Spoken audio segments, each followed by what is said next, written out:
the utmost care, where emergencies are met with swift attention, and where cutting-edge technology enables precise and timely treatments. At Tanner Health, every patient's journey is a testament to resilience, a story of strength, healing, and hope. We go beyond treatment to redefine what compassionate care truly means. That's Tanner Health. That's care redefined. Learn more at tanner.org. Oak Mountain Academy specializes in a customized designed academic approach tailored to meet the needs of our families. Our lower division prepares students with the necessary foundation to build excellence. Our middle division provides students with over 15 course offerings, providing them with opportunities to explore their talents and gifts. Our upper division provides personalized academic journeys, allowing them to achieve their dreams. I'm Patrick Uran, head of school, inviting you to journey with us. For more information about WLBB, Carrollton, News Talk 1330, FM 106.3.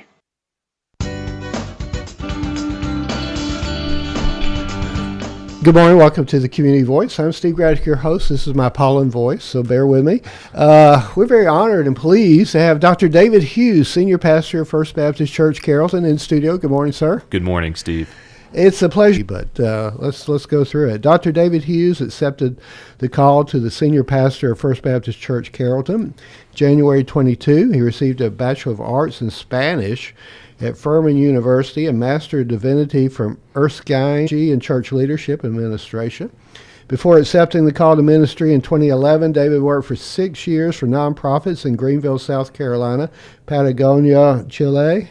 Previously, he served as a minister to students at First Baptist Church of Augusta. She is amazing. Is a constant source of love, encouragement, and partnership in the ministry. The two of them welcomed their daughter Maggie in 2012, and now watch with amazement as their precious daughter continues to grow and develop. Usually, bios don't have so much about the family. This is the gospel of Jesus Christ. His passion is to create vision and lead God's people to express the love of Christ in the world. Well, with that said, welcome. The main reason for your visit this morning is Ukraine. That's correct. War-torn Ukraine, and it's been 4 years now since this war began, and I'm going to probably be fairly quiet this morning and just listen. Tell us what you experienced. Tell us what you saw. Yeah, Steve, thanks so much. And this was a decision in the making, and from Augusta, Georgia. I've always had an interest in going, and like probably most, my interest was somewhat dissuaded when this large conflict against Russia erupted in 2022. The exact date of the Russian invasion was February 24, 2022. And it's not that I was detached from it, nor was First Baptist Church Carrollton. In 2022, I remember we held a prayer service for Ukraine. Maybe a year later, there was a Ukrainian refugee who came into our congregation that we were able to support and help her transition to the United States. But the real turning point was back in January of 2025. I was invited to go on a mission team with Dnipro Hope Mission, which is a organization, a Christian foundation based out of the United Kingdom, to go with them on this mission trip. And I was a bit mixed in terms of should I go or shouldn't I go. But then in September of 2025, my father and mother-in-law invited a gentleman by the name of Alexei Yudisenko to come to the United States and to spend time specifically here in Carrollton, Georgia. And Alexei is a pastor in Ukraine. He and his family serve in a city known as Vinnytsia, Ukraine. But formerly, they lived in an area that is now occupied by Russia. And so when this war broke out, they had to flee, and they lost everything. But in what could only be accredited to God, Alexei's life was completely reformatted and repurposed, because now not only is he serving a congregation of war refugees in Vinnytsia, but he is going almost every week to the war front area where he is a volunteer chaplain to the Ukrainian soldiers and to the people that still live in this conflict area. And so when he came and told his story and shared his heart, the Holy Spirit spoke to me and said, I'm calling you, David, to go. Will you be obedient? And I'll never forget, it was Sunday morning in September when he shared, and we invited the congregation to come and pray over him. And our entire congregation responds. They pray over Alexei, and as they're praying, I'm crying because I'm saying, okay, God, I'm going to submit to your will, and I'm going to go. And fast forward to March 1st, which is when I left.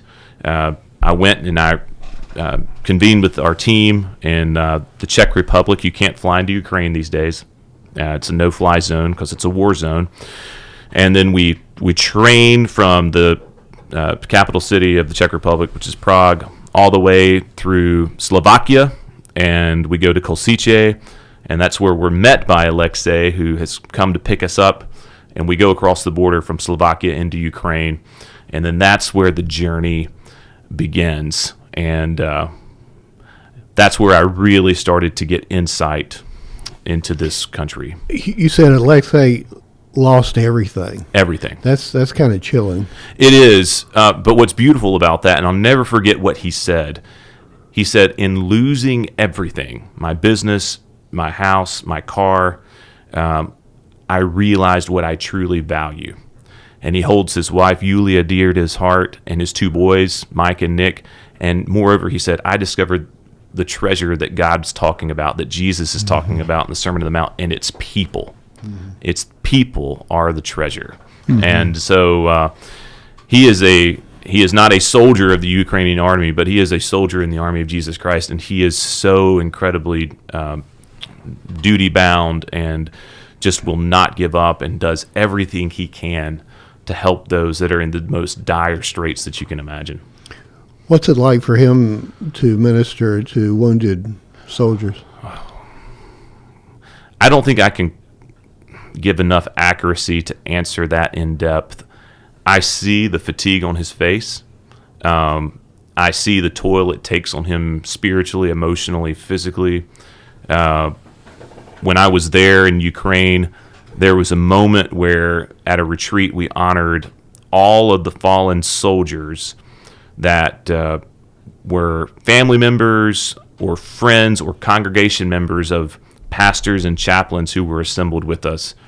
And he was right beside me, and in the tradition of Ukraine is whenever there's remembrance or the honoring of a fallen soldier, you take a knee. And so we both took a knee, and I just put my hand on his shoulder, and he was crying because these were his friends. These were people that he had risked his life to minister to, and I'm sure in many regards he realized that very well could have been him, because he's at the exact same places where these soldiers are, which is always a spot of grave danger. And so now at this point you're being introduced to the whole vision of the country. Oh, the whole vision of the country, and this is how it happened. You know, we stayed in the western third of Ukraine, which is allegedly safer. It's allegedly, but all of Ukraine is being bombed, and drones are being sent every single day, missiles. And so for me, this is something that at least feels very dangerous. Now, to the Ukrainian partners that came to rendezvous with us in a town called Hughes, which is right on the border between Ukraine and Romania, I think for them it was truly a vacation, because they live up into including 20 kilometers from the front. That's like from here to Villarica. So this was your first experience in the war zone? Yes. What was that like to hear a siren and go for the bomb shelter? Or you said for them it became a daily occurrence, but for you, that first initial experience, what was it like? I remember very keenly going just across the border from customs from Slovakia into Ukraine, and just feeling the stress creep up my body, and just feeling a level of tension that I'm not used to. But what I did do was I looked to the people who live in country every single day, and was seeing for situations in which if they got nervous or concerned, then I would too. And thanks be to God, there was never a situation where I saw them get tense or nervous while we were there. And so for the most, I was able to remain calm. But I will say on one night when we were there, hearing the sirens for potential missile drone strike, it was a harrowing experience. And though we did not seek shelter because those particular missiles and bombs weren't headed to our area, it was just something I had to realize and think, this is what they experience every single day, every single night. They're keeping one eye or one ear open. But yeah, they're trying to live their lives normally. Correct. And then the next day after the strikes or whatever, they're getting up and they're going to work. They're trying to carry on. It's unbelievable. Our guest this morning is Dr. David Hughes, Senior Pastor, First Baptist Church, Carrollton. We're talking about his very recent mission trip to Ukraine, and we'll be back with more after this. Imagine a place where every heartbeat is monitored with the utmost care, where emergencies are met with swift attention, and where cutting-edge technology enables precise and timely treatments. At Tanner Health, every patient's journey is a testament to resilience, a story of strength, healing, and hope. We go beyond treatment to redefine what compassionate care truly means. That's Tanner Health. That's care redefined. Learn more at tanner.org. Oak Mountain Academy is a vibrant community built on innovation, academic excellence, and a 64-year legacy of shaping community leaders. I'm Patrick Uran, head of school at Oak Mountain Academy, inviting you to visit the mountain and experience firsthand the passion, purpose, and personalized education that defines our school. Come see how our mission and vision come to life each day. For more information, visit us at oakmountain.us so that you can discover your journey on the mountain, where every path leads to purpose.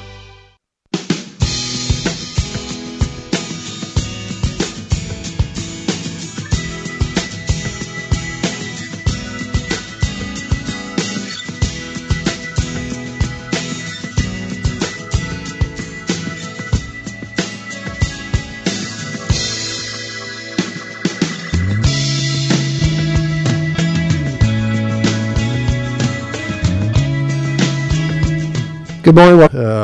Last couple of weeks or so, trip to war-torn Ukraine. With that said, character of the Ukrainian people.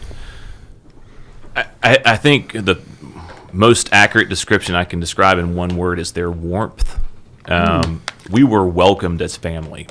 And I think as a people, they're incredibly loving and open, which if you think about it, is pretty amazing considering all they've been through, all the horror they've seen, that they would still be so loving and welcoming, but also just their eternal sense of gratitude. Gratitude for the support of countries like the United States, other countries in Europe that have supported them during this difficult time. And I think it underscores also one of their current concerns, maybe even fears, is that as international attention oftentimes does, it started off at a fever pitch for this war. The news cycle. And it's just dissipated. It's Sure. dissipated, and they're fearful that they're being forgotten. And perhaps that was the greatest aspect of my ministry to them. I don't speak Ukrainian. I don't speak Russian, which are the two predominant languages of that nation. But I was present, and they knew that I was from the United States, and I had come with one central message: you are not forgotten. And that meant so much to them. Was there one particular moment or story when you encountered someone whose story just was so moving and so powerful that you'll never forget it? Yeah, absolutely. There's a pastor, a young pastor, much younger than my wife and I are, and it was Pastor Alexei and Zhenya was his name of his wife, and they currently live in the Zaporizhia region of Ukraine, which is right there on the Eastern Front. They're no less than 20 kilometers from the war front, but they're actually themselves war refugees. They previously lived in a place that's now Russian occupied, and I'll never forget what they said. They said, "You'll never realize what you truly value in your life until you have 24 hours to put everything you can in the trunk of your car and flee for your life." Wow. And though they had to leave everything, they started their church again on the Ukrainian side of the current war front, ministering both to people who, like them, were from their community and fled, and to new people. And watching this young couple who are newlyweds, married in 2022, try to navigate these difficult waters of being married, being in ministry to a church, and as he showed me videos of his phone, they're within distance of the remote drones that Russia can send over. They surveil. If they see any grouping of people, any potential target, they send attack drones and they detonate. And what might sound like a lawnmower or a moped to you and me, for them is the sound of death, because that means a Russian drone is near, and if it's near, it's going to detonate, and whatever is in its path is going to be destroyed. And the mental, emotional effects of this, the toil, and yet they still minister. I got a text from them through WhatsApp yesterday of their church service. They're not giving up. It's and they're staying come what may. Is this indicative of the church overall in Ukraine? I think so. And those that we largely ministered to were evangelical pastors, so Protestant pastors. And I think, if anything, this war, despite all of its horrors, if it's done something positively for the church, it's helped them really articulate their ministry and their mission. It brings back all the images of the first century church that we read about in the book of Acts, written by Luke, and how the keen ministries of the church were ministry to the widows and the orphans and the poor.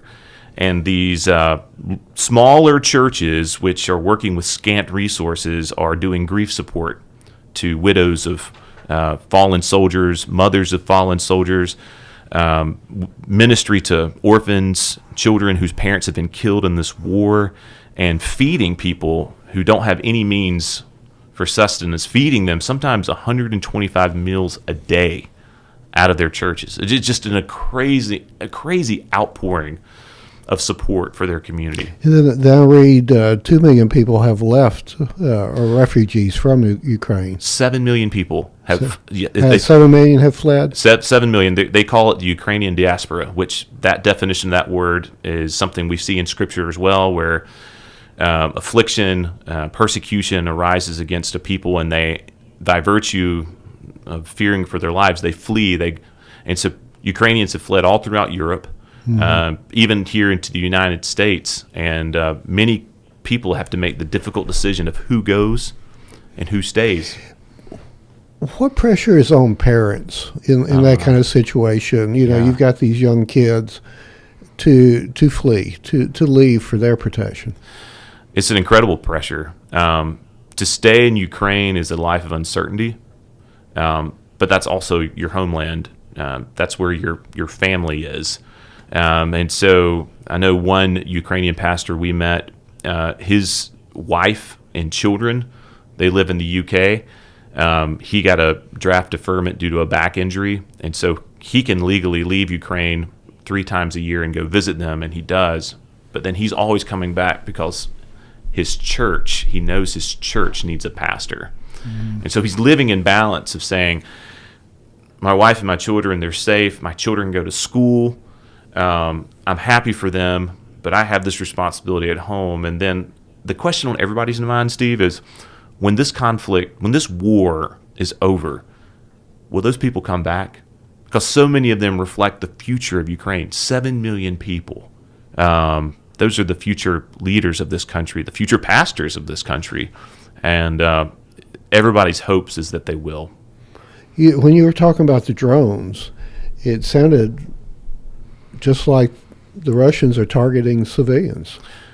They don't have any discrimination of who they target. If it is a group of people that they know is on the other side of the war front, they attack. And that has been witnessed and evidenced by scores of people that I met. And one pastor even said, we were having a children's camp near the war front for kids who don't get to have a childhood because they're always fleeing for their lives. And we got an alert. It was an incoming drone, and so we had to tell the children to scatter, and we had to pack all our supplies and drive off. But then the next day, we came back and we started anew. And so it is a desperate situation when there is no differential between civilian and soldier even. Yeah, that's fascinating. It's terrible. What about medical care, hospitals, or I assume they're full to overflowing? Well, most major hospitals have been converted to helping wounded soldiers. As you can imagine, there's a lot of soldiers who have lost limbs, and I think that number is real high. It's incredibly high, Yeah. and it's due to the shelling and the mines and things of that nature. And so a lot of these have been converted to rehabilitation hospitals, but they also have people that are civilians that need care. And so I just think they're doing the best they can. They're just doing the best they can. I know, for example, when we were at our retreat, one pastor who lives in Vasilkivka region, he got word that many of us have gotten, that his mother had fallen and broken her hip. Now, here in Carrollton, we'd go to Tanner Hospital to see her. The orthopedic surgeon would come in and say, well, here's the hip repair surgery we're going to do, and then she'll go to rehab. But in Vasilkivka, which is a terrible war front area, what does that mean for a family? How do you navigate getting her hip repaired and then getting her rehabbed? You don't. While being a pastor. Yeah. And he unfortunately had to leave our retreat early, and when he left, we prayed for him, and he wept. And I think there were several realities that were beating down upon him. One was that he's going back to a war front. Two is, what am I going to do? How am I going to help my mother get through this while also trying to navigate ministry with the church? It's just terrible. You've got, before we go to our next break, you've got a patch. I do. Explain that to us. I don't know if Joel can zoom in on that. Yeah, I can actually hold it up a bit. This is, in Ukrainian, this means chaplain. Oh. And so this was a gift given to me by one of the chaplains there. And this is a specific badge that he wears because he's the pastor of Heart of Christ Church. And it says chaplain here. Actually, this is not my only badge. And so today, I'm sorry for the Velcro sound, but put that somewhere where you can think of Ukraine and continue to journey with them. And I've got other badges. I'm going to put my replacement in, but I wanted to make sure you got that today. Thank you. Absolutely. That's very powerful. We're going to take a break. We'll be back with more with Dr. David Hughes after these words. Imagine a place where precise and timely treatments. At Tanner Health, every patient's journey is a testament to resilience, a story of strength, healing, and hope. We go beyond treatment to redefine what compassionate care truly means. That's Tanner Health. That's care redefined. Learn more at tanner.org. Do the math. At Oak Mountain Academy, our average graduating class has just 12 students. We celebrate a 100% graduation rate with more than $10.5 million in college scholarships offered. Plus, 96% of our students are accepted into their top choice college. Do the math. Can you see the value of an OMA education? I'm Patrick Uran, head of school at Oak Mountain Academy, and I'm here to help you do the math. For more information, visit us at oakmountain.us so that you can discover your journey on the mountain, where every path leads to purpose.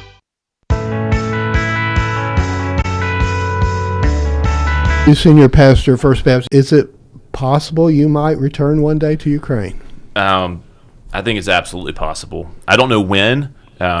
Every pastor, chaplain that I met, they were effusive in their invitations to come back, to come see them in their church. You're always welcome here. And I think we were discussing in break, it sounds pathetic in comparison to their lives, but it was all the courage I had to just be on that western third of Ukraine, not even going close to Kyiv, which is the capital city in the central Ukraine.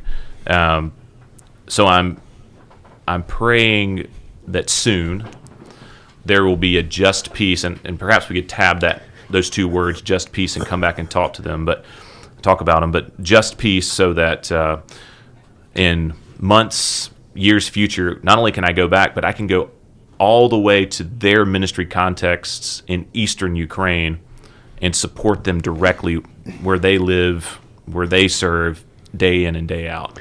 With only a couple minutes left, when we pray for Ukraine, you mentioned just peace. What should we pray for?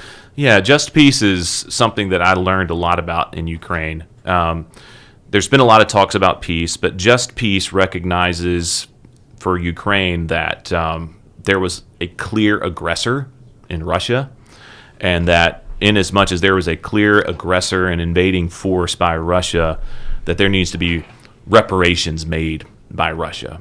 And reparations are things that they do to help Ukraine rebuild. And so the reason why just peace is so important is that Ukrainians say, people ask us to forgive without first recognizing the fact that someone has to say, I was wrong. And so even spiritually and theologically, it makes a powerful prayer request for God to do what only He can, which is to take an aggressing nation and have them be repentant for what they've done that is wrong, and then seek to make it right. And then so that Ukraine can forgive, and that in God's vision for this world, we may live in peace with one another, that the lion and the lamb will be able to lay down as one, and there will be no more war. Something only God can do. Only God can do, but He's empowering us as people to be mindful. And again, if there's one thing I could say about why I went to Ukraine and now my mission, it's because not everybody's going to go to Ukraine, but we can all journey with Ukraine. Let us not forget these people. And I think that's a really important message. Thank you to Dr. David Hughes for coming in and sharing his experience in Ukraine. Thank you for listening. Go out and make it a great day. God bless our troops, and we'll be back tomorrow with another version of Community Voice on WLBB Carrollton.